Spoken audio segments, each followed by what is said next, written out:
नेपाल ए को फाइनली आखिरकार आयरलैंड के खिलाफ यहाँ पर जीत का जो स्वाद है उसमें वो चखने को मिला है। जी हाँ, शुरू के दो मैचेस की बात करें तो दोनों मैचेस में अगर हम बात करें तो आयरलैंड वॉल्स को जीत मिली थी। सीरीज वो ऑलरेडी जीत चुके थे, लेकिन यहाँ पर फाइनली फिर भी एक ए साइड होने के नाते आपके पास काफी कुछ बच जाता है। एक थर्ड मैच में भी इसका कोई मतलब नहीं है कि वो डेड रबड़ हो गया, बिल्कुल भी नहीं। ये ए साइड से और नेपाल की हम बात कर रहे हैं, ए साइड है तो डेफिनेटली यहाँ पर सीखने के लिए आपके पास हर मैच में बहुत कुछ है, चाहे 2-0 हो या फिर 0-2 क्यों ना हो यहाँ पर हो जाए। तो चलिए आज की मैच की बात करें, किस तरह से नेपाल को इस गेम में जीत मिली है, कौन कौन सी जगह है जहां पर मैच जो है नेपाल आयरलैंड के मुंह से वापस छीनने में कामयाब रहा, उसके बारे में बात करते हैं। और कहीं ना कहीं इसी वीडियो के साथ हमारा Ireland walls versus Ireland walls जो टूर है नेपाल का वो भी कंक्लूड हो जाएगा, क्योंकि ओडीआई जो मैचेस हैं वो हम करेंगे नहीं, जाहिर सी बात है, क्योंकि उससे बड़े बड़े मैचेस यहाँ पर खास करके ओमान वर्सेस नाइजीरिया सीरीज शुरू हो चुकी है, उस पर आप फोकस करने की बारी आ गई है। एंड आज की गेम की बात करते हैं, फेज बाय फेज शुरुआत करते हैं, फिर धीरे धीरे जाने की कोशिश करेंगे कि आखिर नेपाल ने किन किन मौकों पर आयरलैंड से बेटर परफॉर्मेंस कर इस गेम में जीत दर्ज की। जरूर। और 1 से 6 ओवर की बात करें तो नेपाल, अगर हम देखें, नेपाल ए ने 50 रन बनाए 3 विकेट के नुकसान पर। वहीं आयरलैंड ए ने 48 रन 48 रन किए 3 विकेट के नुकसान पर। तो पहला फेस नेपाल के नाम रहा, अगर हम देखें बहुत कम मार्जिन से, लेकिन रहा है नेपाल ए के नाम। 7 से 15 ओवर की बात करें तो यहाँ नेपाल ए ने 79 रन बनाए 3 विकेट के नुकसान पर। वहीं आयरलैंड ए ने इस मिडिल में 94 रन किए सिर्फ 1 विकेट के नुकसान पर। जबरदस्त वापसी यहाँ आयरलैंड ए ने करने की कोशिश की, और की भी काफी बड़े अंतर से। ये फेस आयरलैंड ए के नाम रहा। तीसरे फेज की बात करें 16 से 20 यानी डेथ फेज की, तो यहाँ पर 84 रन बनाए नेपाल ए ने 1 विकेट के नुकसान पर, और आयरलैंड ए ने 68 रन किए 3 विकेट के नुकसान पर। और वो पीछे रह गए यहाँ पर काफी, कहना होगा काफी तो नहीं, लेकिन थोड़ा बहुत मार्जिन जो है वो पीछे जरूर रह गए यहाँ। और नेपाल ए ने पहले बल्लेबाजी करते हुए 213 रन बनाए 7 विकेट के नुकसान पर 20 ओवर के बाद। बिल्कुल, और वहीं पर आयरलैंड जो है वो 210 तक ही पहुंच पाई और 3 विकेट से, माफ कीजिएगा 3 रन से नेपाल ने इस गेम को यहाँ पर जीत लिया। तो ये फेस बाय फेस का हाल रहा।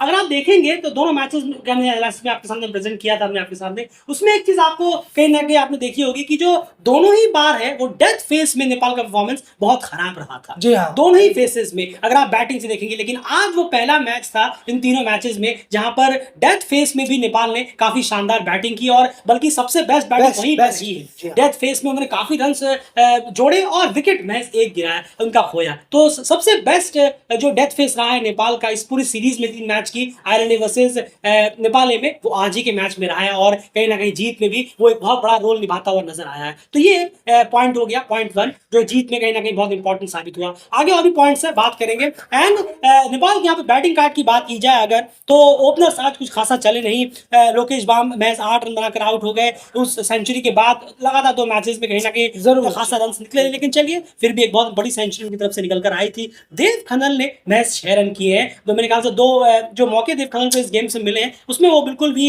इंप्रेस नहीं कर पाए। एक में भुना पाए, लेकिन एक में इतना नहीं भुना पाया। उसके बाद विनोद भंडारी की बात करें कैप्टन, उन्होंने सिवाय 11 रन किए, बशीर अहमद ने 19, आरिफ ने, मैं अयान आरिफ के बारे में आपसे पूछूंगा, 93, पवन श्रॉफ ने वेस्ट ऑफ, वो अच्छा काम करते हैं। बिल्कुल, वो अपॉर्चुनिटीज को वेस्ट कर रहे हैं और लगातार यही उनका चल रहा है। नारायण जोशी की बात करें, रन आउट हो गए 1 रन बनाकर। राशिद खान ने नीचे आकर थोड़ी सी अच्छा फिनिश जरूर किया, और कमल रेड्डी ने कहीं ना कहीं उनका साथ निभाया, 7 गेंदों पे 19 और 13 में 24। एंड आरिफ की अगर हम बात करें यहाँ पर रिसेंटली T20 में अगर आप देखेंगे, अभी रिसेंटली जो भी मैचेस उन्होंने खेले हैं, ओपोनेंट को हम अगर एक्सक्लूड कर, जाहिर सी बात है ओपोनेंट बॉलिंग वगैरह ये सब बहुत मैटर करेगा बड़े बड़े इवेंट्स स्टेज पर, लेकिन रिसेंटली आरिफ थोड़ा सा खुद को इसमें डालने की कोशिश कर रहे हैं कि यार सिर्फ मुझे ओडिया से काम नहीं चलेगा, वहां तो मुझे लेते भी नहीं, कभी लेते हैं कभी नहीं लेते, क्यों ना मैं T20 में भी कोशिश करूं। नहीं, जरूर बहुत अच्छा है जिस तरीके से आरिफ ने ये इनिंग खेली है।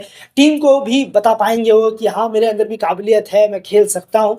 अगर आप ओडीआई में जो नहीं ले रहे हैं, जिसमें मैं बहुत ही अच्छा हूँ, तो शायद मैं T20s वगैरह में मैं शायद अपने आप को एडजस्ट कर पाऊँ। तो जिस तरीके की नीड है उस हिसाब से वो कोशिश कर रहे हैं करने की, और बहुत अच्छा कर रहे हैं वाकई में। पहले T20 में भी हमने देखा, इसमें भी हमने तीसरे T20 में भी देखा जिस तरीके की वो इनिंग खेल रहे हैं। जरूर ओडीआई के बैट्समैन बहुत अच्छे हैं, वो इसमें वो ढलने की पूरी कोशिश कर रहे हैं कि नजर में आए, टीम में मौका मिले, सीनियर साइड में मौका मिले, वो आए। तो बहुत अच्छा बेहतरीन इनिंग रही है, अगर हम जितनी तारीफ की जाए कम है। पावर हिटिंग से भरपूर उनकी इनिंग रही है। उन्हीं की इनिंग की बदौलत फिर नीचे आकर राशिद खान, कमल हैरी ने भी जी कुछ हाँ। बड़े बड़े शॉट्स दिखाए। एंकर वही रहे हैं। पर पूरी तरीके से टोटली जिस तरीके की डिस्ट्रक्टिव इनिंग उन्होंने खेली है, बाकियों को देखकर नहीं लग रहा था कि वो इस पिच पर खेल रहे हैं और आरिफ इस पिच पर खेल रहे हैं। दोनों में बहुत अंतर था। आप देखें बशीर अहमद को 21 बॉलों में 19 रन जी हाँ। उन्होंने किए। पार्टनरशिप जरूर की लेकिन वो बाउंड्री लगाने में नाकामयाब रह रहे थे, जो कि आरिफ बहुत शानदार कर रहे थे। बाउंड्री को क्लियर भी कर रहे हैं, रोप को भी, और तुरंत सिंगल भी निकाल। बिल्कुल, तो कहीं न कहीं वो समझ में आता है, वो दिखता है। हम भी कहीं न कहीं मैच देखते हैं, आरिफ शेख जो जिस तरह की इनिंग खेलने की कोशिश कर रहे हैं, वो समझ में आता है कि वो कहीं न कहीं कोशिश कर रहे हैं कि मैं इस फॉर्मेट में भी कहीं न कहीं अपने आप को, अपनी जो उपस्थिति है वो दर्ज कराऊँ और कहीं न कहीं वो बस टीम में लगातार बने रहूँ। लेकिन डेफिनिटली हम तो ज़्यादातर यही चाहते थे कि आरिफ जो है वो कंटिन्यूअसली कंसिस्टेंसी के साथ उन्हें ओडीआई में मौके मिले। इस फॉर्मेट से ज़्यादा उस फॉर्मेट पर ध्यान देते तो बहुत बेहतर होता। लेकिन वो भी अपनी जगह गलत नहीं है, क्योंकि उन्हें वहाँ मौका ही नहीं मिलता। वहाँ पर जो अनडिजर्विंग प्लेयर्स हैं वो भरे रहते हैं, लेकिन यहाँ पर मौका तलाशने की कोशिश वो करने की कोशिश कर रहे हैं। चलिए, बाकी अब मैनेजमेंट के ऊपर है, कोच के ऊपर है कि वो क्या करेंगे। एंड आयरन वॉल्व्स का जो बैटिंग कार्ड है, बस वही जानना काफी रहे। बिल्कुल, बैटिंग कार्ड की अगर हम माफ कीजिएगा, आयरन वॉल्व्स की बॉलिंग कार्ड का सॉरी। जरूर, और फिर से विकेट्स तो यहाँ पर सभी ने निकाले हैं, लेकिन बेस्ट रहे फ्योन हैंड जिन्होंने 2 विकेट निकाले 41 पर। रन्स हेवी गए हैं। फिर से एक चीज जरूर, गैरेट डिलानी को 4 ओवर नहीं दिए। इसी का थोड़ा वो रहता है कि अटपटा सा लगता है कि आखिर 4 ओवर दिए क्यों नहीं जा रहे। जब आप 3 ओवर दे सकते हैं तो 1 ओवर बढ़ाना चाहिए, जिसमें अच्छा कर रहे हैं। वो अच्छा कर रहे हैं तो उनमें और 1 ओवर देना चाहिए था। अदरवाइज सभी बॉलर्स से रन्स भी लुटाए हैं, पर विकेट थोड़े शेयर जरूर किए। बिल्कुल, चलिए यहाँ पर अब चलते हैं सीधा आयरन वॉल्व्स की चेस की तरफ। चेस तो उनका ही बहुत दमदार रहा है, इसमें कोई दोहराय नहीं है। महज 3 रन से वो हारे हैं और गेम की लास्ट गेंद पर वो हारे हैं। तो डेफिनेटली चेस उनका बेहतर है, लेकिन टी20 में सब मैटर नहीं करता। आप अगर आप हार गए हैं तो आप हार ही गए हैं, आप हारी हुई टीम ही खिलाएंगे। 1 रन से 2 रन से वो मैटर नहीं, टी20 में कम से कम वो बिल्कुल भी मैटर नहीं करता। और किसी भी फॉर्मेट में वो मैटर कैसे करेगा? हार गए तो हार गए, सीधी सी बात है। आप उस मैच में लूजर ही कहलाएंगे, विनर्स तो नहीं कहला सकते। बैटिंग कार्ड ऑलरेडी आप देख रहे हैं। रॉस अडेर है, 14 गेंदों में 31, शुरुआत जबरदस्त मिली, लेकिन उसे वो लंबी इनिंग में तब्दील नहीं कर पाए। उसके बाद जो 2 बैक टू बैक विकेट गिरे हैं, जेम्स मैकलम और पीटर मूर, यहाँ एक सॉलिड डेंट मारने में नेपाल कामयाब जरूर रहा है। क्योंकि उनके जो ऊपर के बैट्समैन अगर देखिए, पीटर मूर जबरदस्त फॉर्म में थे, जेम्स मैकलम ने भी रन किए थे पिछले मैच में।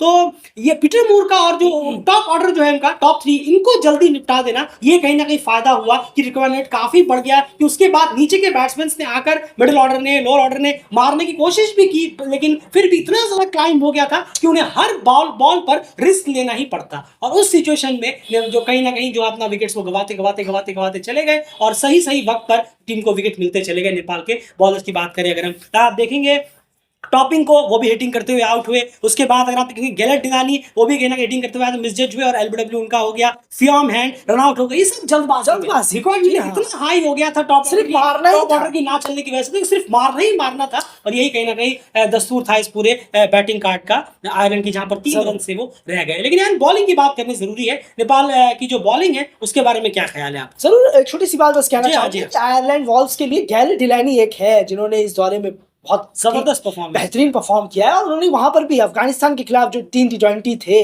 वहां पर भी उन्होंने एक इंप्रेसिव परफॉर्मेंस किया था। ये जाएंगे आयरलैंड के लिए, लंबा ही जाएंगे, काफी बहुत अच्छे, बहुत बेहतरीन लग रहे हैं। बॉलिंग से भी है, बैटिंग से भी है, बढ़िया करते हैं खैर ये काम अपनी टीम के लिए। पर अब बॉलिंग में अगर हम आए नेपाल की, तो यहाँ पर सागर ढक्कल ने थोड़ा सा विकेट नहीं निकाल पाए, पर उनसे विकेट की बहुत ज़रूरत थी, पर विकेट नहीं निकाले, पर रन्स उन्होंने खर्च नहीं किए अपने साथी बॉलर्स की तरह। 8.5 की तकरीबन की इकोनॉमी से उन्होंने रन खर्च किए, 4 ओवर में 34 रन।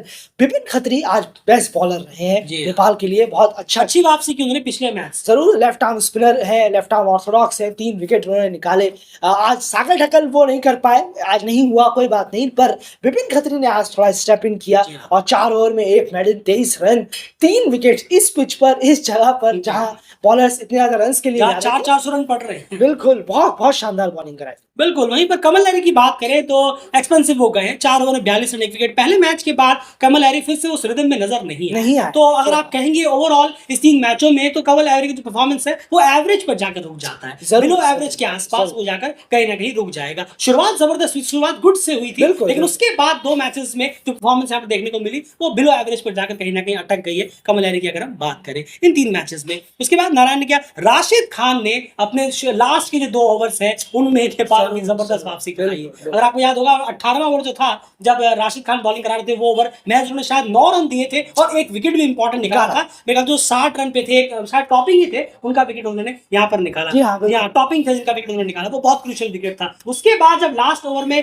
वो 24 रन डिफेंड करने के लिए आए, नहीं माफ कीजिए 20 रन डिफेंड करने के लिए आए। चलिए रन फिर भी ठीक ठाक थे, लेकिन T20 क्रिकेट है, 2-3 बॉल में बल्ला कनेक्ट हुआ तो गेम खत्म हो जाता है। उसके बावजूद उन्होंने अच्छी गेंद कराई, अपना जो है नर्व्स है उस पर कंट्रोल रखा और 3 रन से टीम को जीत दिलाने में वो कामयाब रहे। तो राशिद खान लास्ट की 2 ओवर्स में बहुत क्रूशियल साबित हुए, बल्ले से भी लास्ट में और बल्ले से भी उन्होंने एक बेहतरीन फिनिश किया और आप कह सकते हैं कि वो मैच विनिंग फिनिश जरूर जरूर कमल हैरी का क्या रहेगा। जी हाँ, कमल हैरी का, क्योंकि उन्होंने 7 गेंद 19 रन बनाए, लेकिन उन्होंने राशिद खान ने जरूर किया। तो चलिए राशिद खान ने ये अच्छी परफॉर्मेंस दी है यहाँ पर।